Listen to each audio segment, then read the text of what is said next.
Bonjour à tous. Je continue à vous partager des extraits du volume de bioéthique de Monseigneur Elios Greccia. Indications éthiques opérationnelles en matière d'expérimentation humaine. Expérimentation sur l'homme, suite. Le médecin a le devoir éthique de signaler dans les plus brefs délais aux autorités sanitaires les événements indésirables. L'obtention d'un consentement informé valable à l'expérimentation avec placebo ne libère pas le médecin de l'obligation d'administrer au patient le meilleur traitement possible s'il est disponible.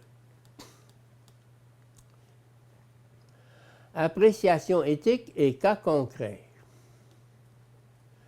Il peut arriver que l'emploi d'une méthode ou d'un médicament non encore validé constitue la dernière chance dans une ultime tentative de sauver une vie qui autrement serait perdue. Dans ce cas, le caractère expérimental coïncide avec le caractère thérapeutique parce que le médicament représente l'unique traitement possible. À ce propos, Pie XII dit lui aussi « Dans les cas désespérés où le malade est perdu si l'on n'intervient pas, s'il existe un médicament, un moyen, une opération qui, sans exclure tout danger, a encore quelque chance de succès, un esprit droit et réfléchi admet sans difficulté que le médecin applique ce traitement avec le consentement explicite ou tacite du patient. Seule l'expérimentation thérapeutique peut être conduite sur ceux qui sont incapables de consentement. L'organisation de l'expérimentation doit prévoir une possibilité d'arrêt à n'importe quel stade. Expérimentation sur les enfants et les mineurs. Ces derniers temps, on trouve dans la presse médicale des avis plus circonstanciés. Avant tout, on introduit une distinction entre capacité mentale réelle et capacité juridique de consentement informé.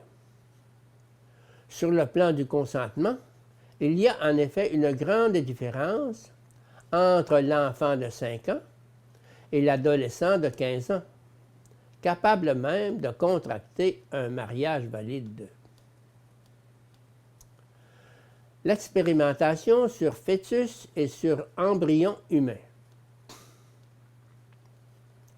Le jugement éthique demeure négatif, non seulement parce qu'on met en vie un être humain en dehors du mariage, mais surtout parce que le but n'est pas le développement d'un enfant, mais de faire d'un embryon destiné à être supprimé un objet d'expérimentation. Du point de vue éthique, nous ne faisons aucune distinction entre embryon et fœtus. Les interventions endo-utérines à caractère thérapeutique.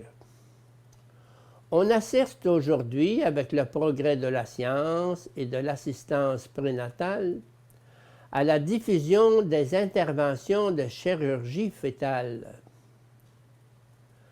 L'intervention thérapeutique sur le fœtus, comme sur tout individu humain, est licite à condition d'avoir une chance réelle de succès. Expérimentation sur les fœtus humains avortés. Il faut distinguer entre fœtus d'avortement spontané et fœtus d'avortement volontaire.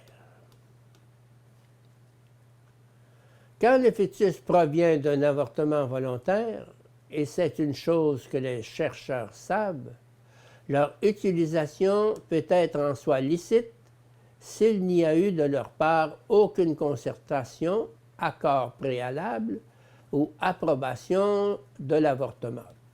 En fait, ce lien s'établit toujours, directement ou indirectement, même à travers le comité éthique comme le prétendent certains, dans la mesure où l'avortement est souvent suivi ad hoc en vue de l'utilisation que l'on fait des fœtus, de sorte qu'au terme de l'intervention, le fœtus peut être encore vivant, même s'il n'est pas viable.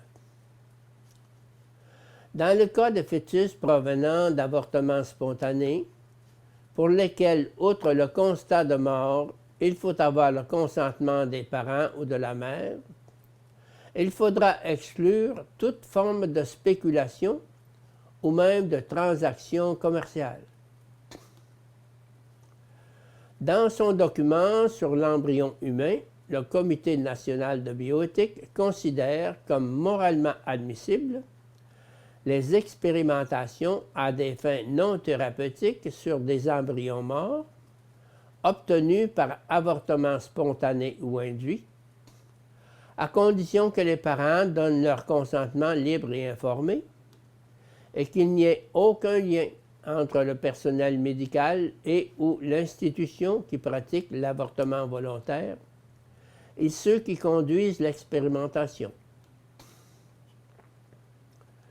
Le prélèvement de tissus fœtaux pour la greffe.